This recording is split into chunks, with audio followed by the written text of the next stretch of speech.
Hello मेरे प्यारे बच्चों, कैसे हैं आप सभी लोग। आई होप आप सभी लोग बहुत जबरदस्त होंगे। मैं हूं शशांक सिंह राजपूत, आप सभी का स्वागत करता हूं सीवीटी 7 पर। तो जितने भी मेरे बच्चे आप सभी लोग देख रहे हैं यार, देखो दिल्ली यूनिवर्सिटी की जो एडमिशन पॉलिसी है रिसेंट की, वो रिलीज हो चुकी है।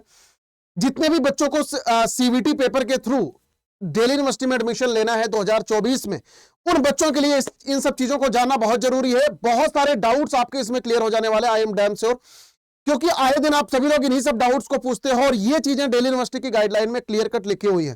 तो जो भी बच्चा इस साल दिल्ली यूनिवर्सिटी को टारगेट कर रहा है उसको सुनना बेहद जरूरी है। सारे के सारे पॉइंट्स को मैं यहां पर डिस्कस करूंगा, एक एक पॉइंट को इलेबोरेट करूंगा। अच्छी तरीके से ध्यान से सुन लेना। इसके बाद भी अगर कोई डाउट रहे तो नीचे कमेंट सेक्शन के अंदर बता के जरूर चले जाना, ठीक है। सबसे पहली बात कि जो भैया दिल्ली यूनिवर्सिटी का जो एडमिशन है वो यार एडमिशन सिर्फ और सिर्फ सीवीटी 2024 के स्कोर कार्ड पर होगा। यहां पर दो कोर्सेज में अगर दो टाइप से अगर आपको एडमिशन लेना है, बेसिकली एक एसओएल और इसके अलावा एनसीवैब के थ्रू, तो आपको सीवीटी देने की कोई जरूरत नहीं है। लेकिन अगर आप दिल्ली यूनिवर्सिटी के कॉलेजेज में अगर जाना चाहते हो तो भाई उसके लिए आपको एसओएल और एनसीवैब के अलावा अगर किसी भी दूसरे कॉलेज में जाना है तो बेसिकली आपको सीवीटी 2024 का स्कोर कार्ड लगेगा और उसके लिए आपको सीवीटी देना पड़ेगा।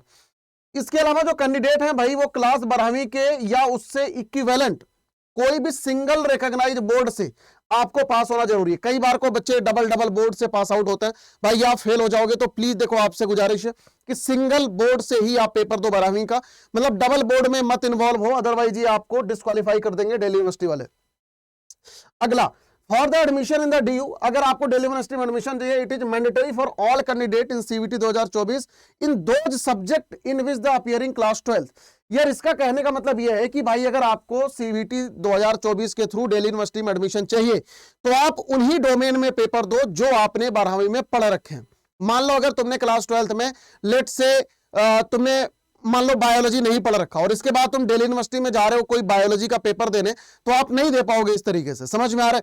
तो आप उन्हीं सब्जेक्ट में पेपर दो जो आपने क्लास 12 में पढ़ रखा है, ये हाईली रिकमेंडेड है, अदरवाइज आप इनएलिजिबल हो जाओगे। अगर मान लो इनकेस आपका कोई ऐसा सब्जेक्ट है कि जो कि आपने 12th में नहीं पढ़ रखा, मान लो अगर आपको दिल्ली यूनिवर्सिटी से जाके बायोकेमिस्ट्री करना है, अब आपने अगर क्लास 12 में बायोलॉजी अगर पढ़ रखा है तो तुम बायो से पेपर दे सकते हो। यानी कि अगर क्लोजली रिलेटेड अगर कोई सब्जेक्ट है तो तुम उससे पेपर दे सकते हो। कहने का सेंस ये है, समझ आ गया। तो जैसे बायोकेमिस्ट्री के लिए आप बायोलॉजी क्लास 12 में अगर पढ़ रखे हो तो बायोलॉजी डोमेन लेके आप पेपर दे सकते हो। तो जो बायोकेमिस्ट्री का डोमेन होगा, बायोकेमिस्ट्री का जो प्रोग्राम होगा, उसके लिए तुम एलिजिबल हो जाओगे।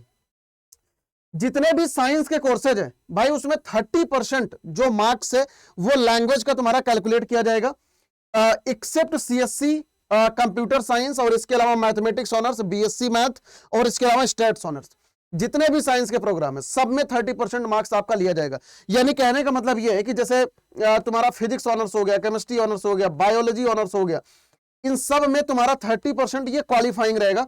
इसके अलावा जो 3 डोमेन का नंबर है, 3 डोमेन यानी कि 600 नंबर का, इसमें तुम्हारी मेरिट कैलकुलेट होगी। लेकिन 30% तुम्हारा किसी ना किसी लैंग्वेज में आपका होना चाहिए, बेसिकली क्वालिफाइंग होना चाहिए। लेकिन जैसे कंप्यूटर साइंस है, मैथमेटिक्स ऑनर्स है, बीएससी ऑनर्स है या स्टैट्स ऑनर्स है, इन सब में तुम्हारा लैंग्वेज का नंबर भी काउंट होगा। यानी कि यहां पर तुम्हारे को एक लैंग्वेज प्लस 3 डोमेन देना पड़ेगा, यानी कि 800 नंबर में तुम्हारी मेरिट काउंट होगी। लेकिन पीसीबी में तुम्हारा 30% क्वालिफाइंग है तो 600 नंबर में होगा। इसके अलावा भाई इसमें कोई भी एज बार नहीं है, आपकी कोई एज लिमिट नहीं है, तो एज का कोई लफड़ा नहीं है। इसके अलावा भाई गैप ईयर सर्टिफिकेट से रिलेटेड कई सारे बच्चों को बहुत ज्यादा डाउट रहता है कि सर अगर मेरा गैप हो गया 1 साल या 2 साल का तो क्या मैं सीवीटी का पेपर दे सकता हूं। तो बिल्कुल बेटा आप दे सकते हो, चाहे आपका सीवीटी 2023 में नहीं हुआ, 2022 में भी नहीं हुआ, तो भी तुम 2024 का पेपर दे सकते हो। कोई एज बार नहीं है, कोई गैप ईयर सर्टिफिकेट का लफड़ा नहीं है। तो जो लगातार बच्चे हमसे पूछते हैं कि सर गैप ईयर सर्टिफिकेट मुझे बनवाना चाहिए क्या, भाई कोई नीड नहीं है। तो आपको गैप ईयर सर्टिफिकेट की कोई जरूरत नहीं है फॉर द एडमिशन ऑफ 2024 के लिए, ठीक है, क्लियर। बस आपको सिर्फ और सिर्फ 2024 का पेपर देना रहेगा, 2024 का एग्जाम सीवीटी का देना रहेगा, बस गैप ईयर का कोई नौटंकी नहीं है। कैटेगरी सर्टिफिकेट जो भी है, ईडब्ल्यूएस, ओबीसी, एमसीएल, ये बेटा तुम्हारा 31 मार्च 2024 के बाद का होना चाहिए। एक बात सभी बच्चे ध्यान में रखना, ये जो कैटेगरी आपकी सर्टिफिकेट है, कैटेगरी सर्टिफिकेट है भाई, ये सेंट्रल लेवल का ही होना चाहिए, अदरवाइज बेटा बहुत दिक्कत होगी, इनफैक्ट एक्सेप्ट ही नहीं होगा। तो भाई जो कोई भी अगर सर्टिफिकेट बनवा रहे हो ओबीसी, एनसीएल का या जनरल ईडब्ल्यूएस का, वो 31 मार्च 2024 के बाद का ही बनवाना, अभी मत बनवाना। और सेंट्रल लेवल का बनवाना। जब सर्टिफिकेट बनवाने जाओगे तो वहां पर बोलना कि मेरे को सेंट्रल लेवल का ही चाहिए। सर्टिफिकेट दो टाइप के होते हैं, सेंट्रल लेवल और स्टेट लेवल। कोई भी सर्टिफिकेट अगर आप बनवा रहे हो दिल्ली यूनिवर्सिटी के लिए तो बेटा आपको सेंट्रल लेवल का ही बनवाना, स्टेट लेवल का नहीं बनवाना। इसके अलावा यार काउंसलिंग आपकी सीएसएस पोर्टल पर ही सिर्फ और सिर्फ होगी। सीएसएस पोर्टल जब आपका रजिस्ट्रेशन होता है, सीवीटी का पेपर का रिजल्ट आ जाता है, उसके बाद सीएसएस पे रजिस्ट्रेशन होता है, जिसके थ्रू डीयू की काउंसलिंग होती है, वो सिर्फ और सिर्फ सीएसएस के थ्रू ही होती है। अगर आपने बिजनेस मैथमेटिक्स क्लास 12th में पढ़ा रखा है तो choose mathematics in CVT 2024 eligible for math courses. जैसे कई सारे स्कूलों में या कई सारे बोर्ड में मान लो बिजनेस मैथमेटिक्स अगर आपकी चलती है, business mathematics, applied mathematics, core mathematics, तो अगर तुमने बिजनेस मैथमेटिक्स भी क्लास 12th में पढ़ा रखा है तो सीवीटी के पेपर में बिजनेस मैथमेटिक्स का कोई डोमेन नहीं है, तो वहां पर तुम्हारे को मैथमेटिक्स डोमेन सेलेक्ट करना है। और जितने भी कोर्सेज दिल्ली यूनिवर्सिटी में मैथ जहां पर कंपलसरी है या जहां पर मैथ की नीड है वहां पर तुम ऑटोमेटिकली एलिजिबल हो जाओगे, तो कोई समस्या वाली बात नहीं है। बेसिकली ये क्लोजली रिलेटेड वाला ही क्लॉज है, ठीक है। जैसे मान लो तुमने 12वीं में बिजनेस मैथमेटिक्स पढ़ा, अब सीवीटी के पेपर में बिजनेस मैथमेटिक्स नाम का कोई डोमेन नहीं है, तो फिर वहां पर तुम्हारे को मैथमेटिक्स सेलेक्ट करना पड़ेगा। या डीयू में जितने भी प्रोग्राम जहां पर मैथ कंपलसरी है वहां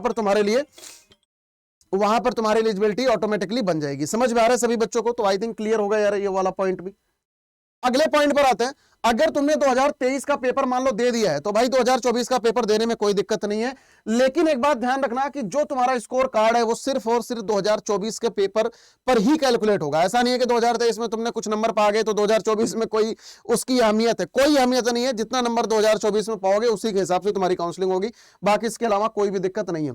और हाँ, अगर कोई बच्चा 2023 में पेपर दिया, 22 में दिया, अगेन आपको बता रहा हूं 2024 के लिए एलिजिबल है, तो कोई समस्या वाली बात नहीं है। भाई जो क्लास 12th का जो नंबर है आपका, ये सिर्फ और सिर्फ टाई ब्रेकर के लिए ही यूज होगा। ये बात सभी बच्चे ध्यान रखिए। डीयू की एडमिशन में कोई भी 12वीं के नंबर का रोल नहीं है, लेकिन जब टाई ब्रेकर होगा, जैसे मान लो मैं हूं या किसी बच्चे का सेम नंबर आ रहा है, तो वहां पर क्लास 12th के मार्क्स के हिसाब से वो टाई ब्रेकर करते हैं। तो जैसे अगर इसके बाद अगर जिन बच्चों का क्लास 12th में नंबर ज्यादा है उसको प्रायोरिटी देते हैं, उसमें भी अगर बराबर आ गया तो फिर अलग अलग इस तरीके से टाई ब्रेकर के रूल है। सेम इसी तरीके से भाई सीवीटी का जो पेपर है वो उसके बाद आपको सीएसएस पोर्टल में पार्टिसिपेट करना पड़ेगा। सीवीटी का पेपर दोगे, रिजल्ट निकलेगा, रिजल्ट निकलने के बाद सीएसएस पोर्टल के थ्रू ही आपकी काउंसलिंग होगी, ठीक है। इसके अलावा दूसरा कोई मोड नहीं है, कोई मैनेजमेंट का कोटा नहीं है। अगर कोई बोले कि डीयू में हम ऐसे एडमिशन करा देंगे बिना सीवीटी के पेपर के, तो भाई वो बहुत बड़ा मिथ है, ऐसे बिल्कुल नहीं होगा। अगला क्लॉज है बच्चों, अगर कोई भी बच्चा अप्लाइड मैथमेटिक्स क्लास 12th में पढ़ा हुआ है तो भाई उसको सीवीटी में मैथमेटिक्स डोमेन सेलेक्ट करना पड़ेगा, और वो किसी भी कोर्स में डीयू में जा सकता है जहां पर मैथमेटिक्स कंपलसरी है, जैसे बीबीएफआई हो गया, बीएमएस हो गया, या बीकॉम ऑनर्स हो गया, है ना। तो अगर आपने क्लास 12th में अप्लाइड मैथ पढ़ा है तो अप्लाइड मैथमेटिक्स या मैथमेटिक्स आपको सीवीटी के डोमेन में सेलेक्ट करना रहेगा। तो ये बेसिकली वही क्लोजली रिलेटेड वाला ही क्लॉज है, ठीक है। No penalty for the changing stream. जैसे मान लो अगर कोई बच्चा साइंस का बच्चा है और वो चाहता है कि भाई कॉमर्स में मैं जा सकता हूं क्या सर, ह्यूमैनिटीज में जा सकता हूं, भैया बिल्कुल जा सकते हो। बस एक चीज ध्यान में रखना, सब्जेक्ट कॉम्बिनेशन तुम्हारा सही होना चाहिए, सब्जेक्ट कॉम्बिनेशन तुम्हारा प्रॉपर होना चाहिए। समझ आ रहा है? जैसे मान लो अगर बीकॉम के लिए जो सब्जेक्ट कॉम्बिनेशन है अकाउंट्स या मैथ्स, इसके अलावा प्लस 2 डोमेन और इसके अलावा लैंग्वेज, तो अगर तुम्हारा ये सब्जेक्ट कॉम्बिनेशन है तो तुम साइंस के बच्चे होके भी तुम कॉमर्स में जा सकते हो। समझ में आ रहा है? और इसकी कोई पेनाल्टी नहीं है। जैसे अगर कोई साइंस का बच्चा है वो 3 डोमेन और लैंग्वेज के साथ में वो ह्यूमैनिटीज के किसी भी सब्जेक्ट में जा सकता है। यार ऑब्वियस सी बात है कि अगर आप साइंस से ह्यूमैनिटीज में फाइट करोगे तो 110% आपको कंपटीशन ज्यादा मिलेगा, क्योंकि अगर मान लो एक साइड में बच्चा साइंस का है वो पीसीएम प्लस लैंग्वेज दे रहा है तो 800 में से भाई उसको 600 नंबर क्रॉस करने के लाले पड़ जाएंगे।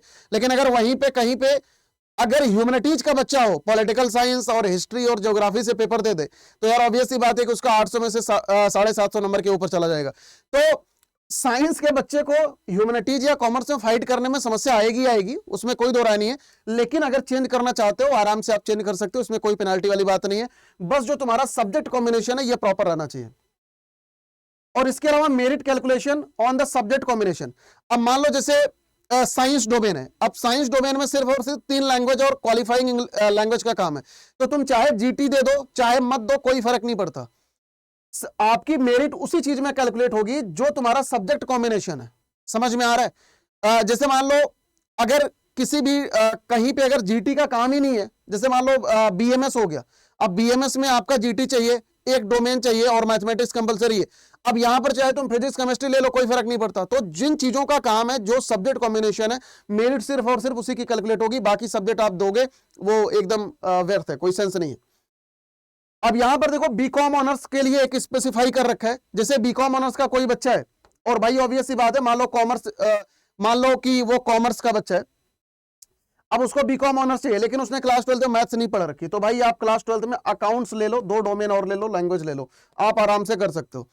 तो ये सारे के सारे क्लॉज हैं यार दिल्ली यूनिवर्सिटी की एडमिशन से रिलेटेड पॉलिसीज। आई होप सभी मेरे बच्चों को अच्छी तरीके से क्रिस्टल क्लियर समझ आ गया होगा सारे के सारे पॉइंट्स। और इसके अलावा भी अगर कोई डाउट है, नीचे कमेंट सेक्शन के अंदर जरूर बता के जाना। आपकी तैयारी कितनी है जरूर बता के जाना। कितने सारे बच्चे दिल्ली यूनिवर्सिटी को टारगेट कर रहे हैं 2024 में यार, वो भी बता के जाना, ठीक है। इसके अलावा अगर आपकी पढ़ाई सही तरीके से नहीं चल रही है, आप कोई भी महापैक में आप एनरोल कर सकते हो, और महापैक में आप एनरोल करके अच्छी तरीके से आप पढ़ाई कर सकते हो। इसमें आपको लाइव क्लासेज टिल एग्जाम, जब तक आपका पेपर नहीं हो जाता तब तक लाइव क्लासेज, सारे के सारे बच्चों मॉक टेस्ट, इसके अलावा आपको इसमें टेस्ट सीरीज, इसके अलावा आपको मेंटोरशिप प्रोग्राम, इसके अलावा बुक्स, इतनी सारी चीजें आपको मिलती हैं। मतलब आपको ये इसमें सब कुछ आपको मिल जाता है, तो कोई समस्या वाली बात नहीं, कहीं भटकना नहीं पड़ेगा। आपको मैक्सिमम डिस्काउंट कोड यूज करना है सर Y457, जैसे ही आप यूज करोगे आपको सबसे ज्यादा मैक्सिमम डिस्काउंट मिल रहा होगा। एक बार को मैं आपको समझा देता हूं इसको कैसे क्या करना है। आपको अड्डा 24/7 की वेबसाइट पर आना है, तो यहां पर जैसे आप आओगे, मेरी रिकमेंडेशन यही है कि आप ऐप के थ्रू करो, क्योंकि वहां पर आपको 1% एक्स्ट्रा मिल जाता है। तो यूजी पीजी एंट्रेंस एग्जाम, यहां पर सीबीटी पे जाओ, सीबीटी महापैक पे जाओगे, यहां पर पीसीएम का अलग है, पीसीबी का अलग है, बाकी कॉमर्स और ह्यूमैनिटीज का अलग है। जैसे आप यहां पर आते हो Y457, आप यहां पर डिस्काउंट कोड यूज कर सकते हो। मैक्सिमम डिस्काउंट जो भी उस टाइम पे रहेगा आपको इस पर मिल जाएगा, ठीक है, क्लियर है। तो आपका ये बैच यार बेसिकली 7469 का आपको पड़ रहा होगा। मैक्सिमम डिस्काउंट कोड, इसको नोट डाउन कर लेना, आपको यही कोड यूज करना है, ठीक है, Y457। जैसे आप यूज करोगे सबसे ज्यादा मैक्सिमम डिस्काउंट आपको इस कोड पर मिल जाएगा। Thank you so much watching this session. नीचे कमेंट सेशन के अंदर कोई भी डाउट आए बच्चों जरूर बता के जाना, उस पर हम लोग अलग से सेशन लेके आ जाएंगे। Thank you so much, God bless you all, take care, wish you all the very best.